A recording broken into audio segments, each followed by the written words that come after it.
Phillies in action today. They actually won, Pete Thompson. The Phillies won. I love to hear that. They haven't been doing a whole heck of a lot of that. The tape is moving. That's nice. All right, maybe the smell will go away now. Sports Bash Live, 97.3 ESPN. Appearing now via the Boardwalk Honda Hotline. The week that was for the Phillies, we haven't talked a whole heck of a lot of Phillies. We had Frank's mailbag on Tuesday, but we bring Frank in, who has been keeping his eye on the Phillies for us down in Clearwater, and he joins us now to answer some of the questions that have been emerging down there in spring training. Frank, how are you? I'm doing well. How are you guys? Always good to catch up with you, pal. In Clearwater, the Phillies still keep even when it snows here, they're playing baseball down there. The Phillies won today. I do want to go to a article you wrote for the website a little earlier this week that said the Phillies had their eye on Lance Lynn, and we were wondering, how realistic is it that they would still add a pitcher, of that magnitude? Arrieta, Lynn, these are guys who would be top of the rotation type of starters. Lynn probably not an ace or a number one, but he certainly would be right up there behind Nola. So hearing anything new about that and how realistic it is that the Phillies bring in a more veteran arm, or do you think they like the competition they have? Drew Hutchinson, 3 scoreless innings today out of the pen. Do you think they like the competition they have for the 4 and 5 spots? I think they still want to improve. John Heyman of MLB Network, he actually said the other day, with confidence, he thinks the Phillies are getting a pitcher. Just kind of remains to be seen which one. And John Paul Morosi of MLB.com seems to think that they might even get 2 if they both fall into their lap. So I think the Phillies are kind of just taking it easy, realizing that these pitchers don't have a lot of options, and I think they're just waiting for one of them to just say, okay, fine, we'll take your offer. And Lance Lynn is certainly a very reliable pitcher. Last year I think I kind of had my eye on Alex Cobb as a guy that would be a good fit for the Phillies, but then I think it was one of the mailbag questions that really got me onto Lance Lynn. He's been as steady as they come over the last 5 years, pitching like 31-plus starts every year. ERA never above the 3s. So he'd be somebody that would be a nice, solid, not an ace, as you just kind of said, but somebody that would really kind of make things smooth over. So a lot of these young arms we're seeing, even so far this spring, a little bit inconsistent. Not that you expect everybody to be sharp this early, but certainly a veteran-type pitcher like Lynn would be very helpful to a team like the Phillies. And you never know. If Arrieta falls into their lap too, he's still out there, so I guess that rumor can't end yet, huh? Not yet, and I know a lot of Phillies fans are kind of keeping their eye on this team because I think a lot of people feel, Frank, we'll get your opinion on it, that if they can add a veteran kind of arm that is a consistent arm, not a guy who's erratic, but a guy, like you said, Lance Lynn, he's a guy who's consistent, that they could be a team. I mean, the NL East seems like it's a little light this year, so if you add another pitcher or 2, as you just suggested, does this team have the look of a team that could be one of those Minnesota Twins or the Astros from a couple of years ago that made a surprise appearance in the playoffs? I think they could. It's not really a sure bet. Even if you add the 2 arms, I mean, you still got a lot of young players that you kind of don't know where they're going to go yet. I think that's why they're not in a position where they certainly have the money. That's why they're not actually going out of their way to try to, grab an Arrieta and a Lynn, because certainly if they wanted to right now with the Phillies actually have the lowest payroll in all of baseball at the moment committed for this year. And it's not because they're being cheap. It's because they don't feel like they're ready to just affirmatively say, yes, we're going for it. So, but if those guys fall into their lap, there's certainly a shot. There's still a lot of questions they want to answer in terms of their makeup of their bullpen, in terms of the makeup of some of their starting players. We frequently talk about the Michael Francos of the world, and J.P. Crawford's a rookie. So, having those 2 players certainly puts you in a much better position. But you must do that realizing that you don't have all the other answers yet throughout the rest of the team. So I think they'll do it if it falls in their lap, but they're not at the point yet where I think if a year from now they really felt like they had some clear answers, they would just spend the money and make sure it happens. All guests appearing via the Boardwalk Honda Hotline. If you have a Phillies question for Frank, send us a text, 609-403-0973. Now, Frank, I know today they went with Aaron Nola. How did Aaron Nola look today? He gave up a few runs. It's always hard to say in these spring training games kind of what the the final verdict is on the players. Now, this was not a game that I could actually watch. It wasn't even streaming today, so I was following along on the radio, so I couldn't really see how his pitching went. He gave up a few runs, but I think Aaron Nola's at a point in his career where he's at spring training working on his particular pitches, not worried about what the box score says afterwards. So I think Phillies fans can kind of rest assured that Nola's going to be Nola when the season opens. And it sounds like, according to all reports, he's healthy, and that's really all you want to hear about right now. Now, he did go 3 innings, which was nice. His first inning was just 8 pitches, so that let him get a little bit deeper as he gets stretched out. So that's the kind of thing you kind of want to see this early on. Other than Nola, are you worried about some of the other starters, though? Because I did see a story that said the 3 straight games the Phillies starters didn't get out of their 2 innings of work, or is it just a case of where we're at in the spring training schedule? Yeah, I think it's, a lot of these guys are pitching for the first time or the second time, and the way they have things set up, they got a few guys over from minor league camp. Like Tyler Viza has found its way into a second inning a couple times, where what they're trying to do is they're just, they have these small pitch counts, and if somebody gets a little bit too high, they just pull them and pull in the minor league guy to get to the second guy who's supposed to go a couple innings. So I think that could easily happen early on. And Vince Velasquez, he looked really good in inning 1, and by inning 2, that's when he kind of got banged around a little bit. So in situations like that, it could just be that they're not used to throwing like that in game action, and it explains why. I think Nick Pivetta had the same kind of situation where he looked better in inning 1, and by inning 2 he was kind of struggling a little bit. But that could just be for a lack of game action, because you can throw all you want all winter, but it's a much different beast when you actually are throwing to live hitters. Do you think we're getting an idea of how Gabe Kapler, what his patience level is going to be with starters, and how he's going to use those guys? Because you talked about pitch count. I mean, is Gabe Kapler just going to be buried in the book and go, okay, you hit that number, that's it? Analytics says get him out and go to the next guy, or is he still going to use the old-fashioned eyeball test?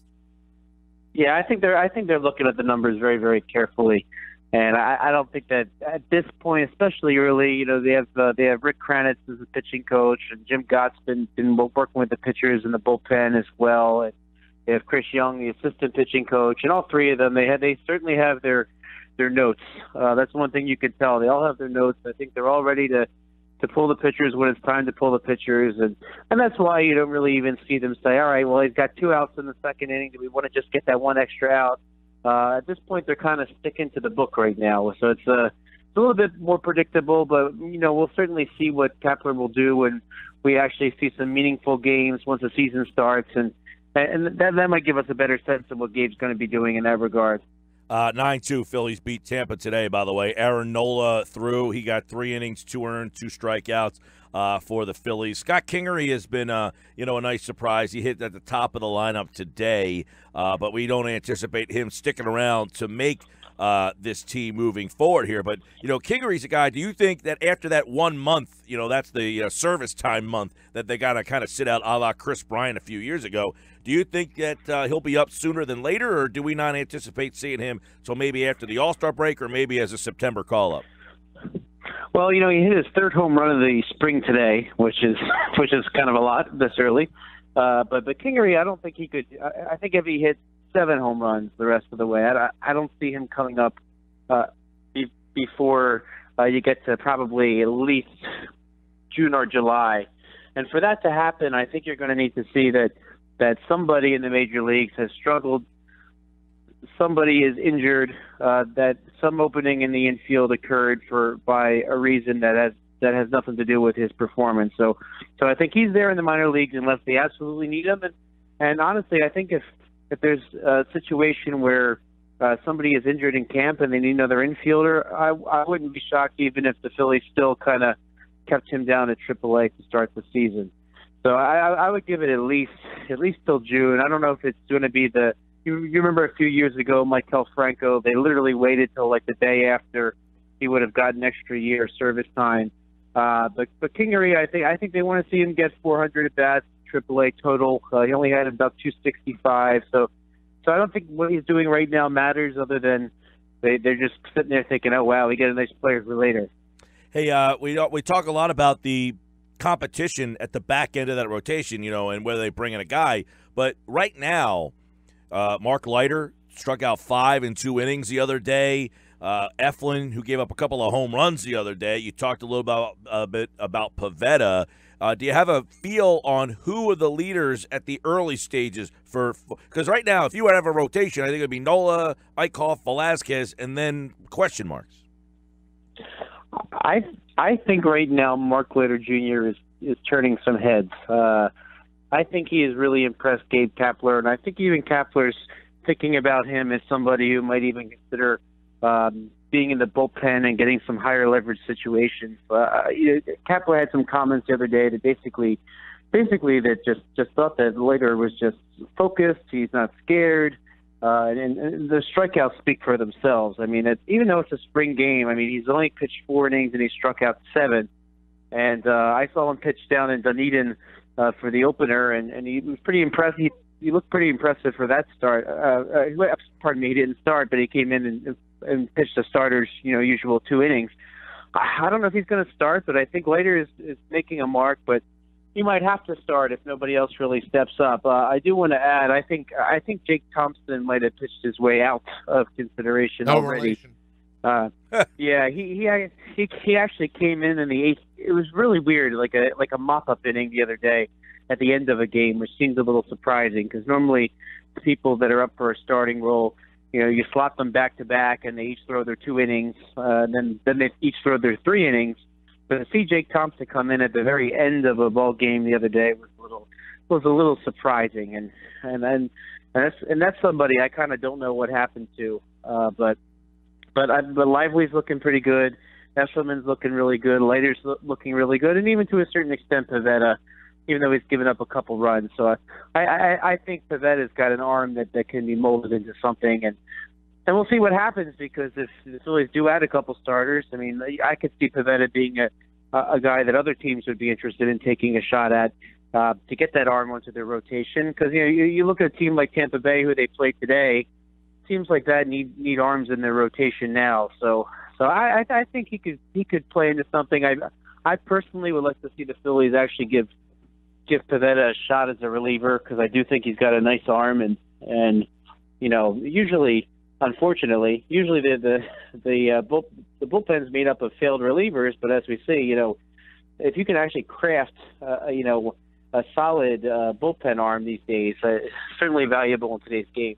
Frank Klose with us, talking Phillies baseball. Phillies double their win total for the Grapefruit League so far this season. They pick up win number 2, 9-2 over Tampa. So, Frank, I want to get back to Gabe Kapler for a minute because I've been reading when you and Mike were talking about Scott Kingery. I've been reading about this meeting that Scott Kingery went to thinking it was just going to be him and Gabe Kapler and maybe Matt Klentak, and there was like 9 guys in the room. They're calling them players planning meetings, and they're sitting down and going through video and getting into analytics with some of the players.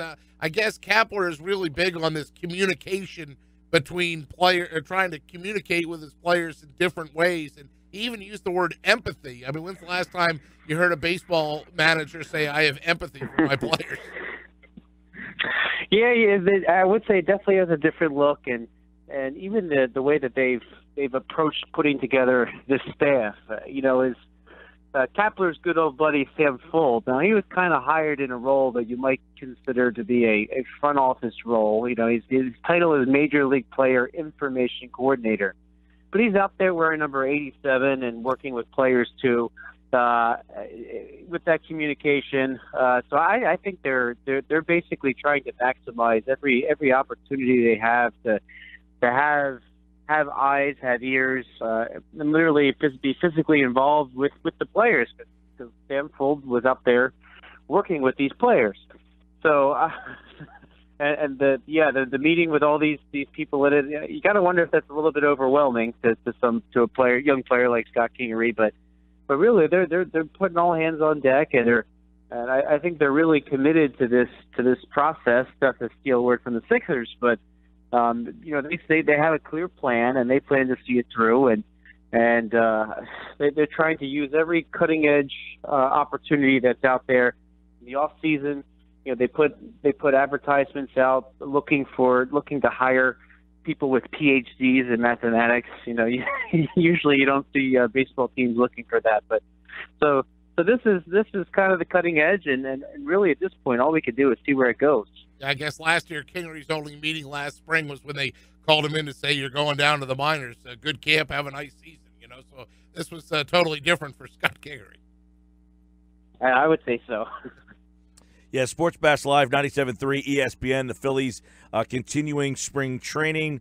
And one thing to keep an eye on down there, too, is we talked a little bit about earlier in the week, Tommy Joseph and the outfield. They're moving Joseph all over the place. We talked a little bit about that, but it seems like it's something that they're doing with a lot of the outfielders. It seems like they're trying to get these guys playing all over the place. Well, what we're seeing a lot of all over the place right now is the various catchers on the roster playing all over the place.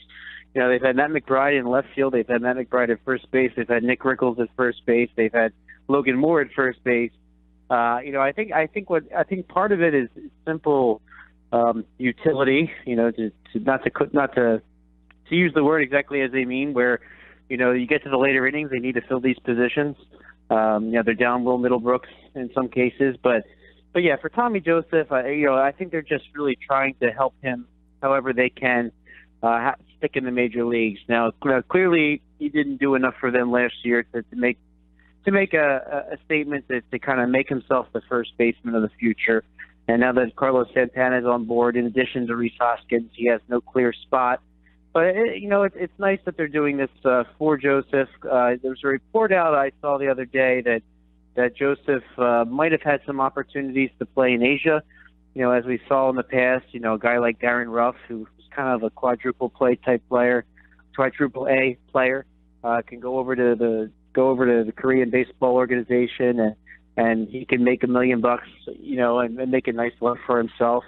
But Joseph is really committed to try to stick this out and see if he can make it in the major leagues and not go that route just yet. So in order for him to do that, whether it's with the Phillies or with somebody else, he's got to show that he can be a versatile player. And I think the hardest thing for Joseph last year was that he wasn't able to hit lefties that well. When you looked at that year he split with Ryan Howard, where he was the right-handed bat of a platoon, he played very well against left-handed pitching. But last year it was I think he actually hit worse against lefties than he did righties, which kind of killed his platoon value even.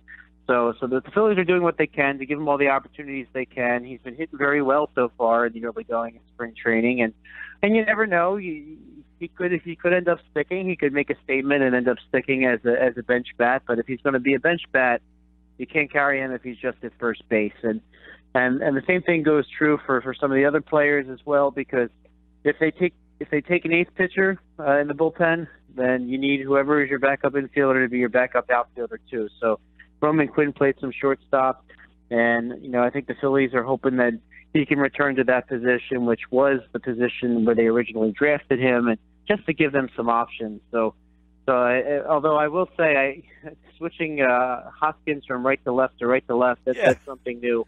But play-by-play.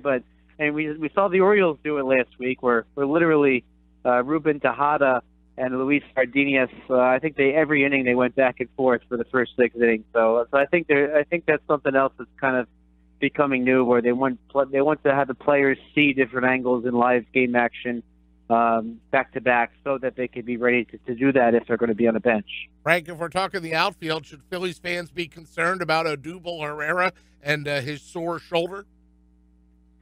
I think he's okay. He did start in center field finally. They used him as a designated hitter the first couple games, but I think with somebody like him, they figured, all right, he's going to be okay.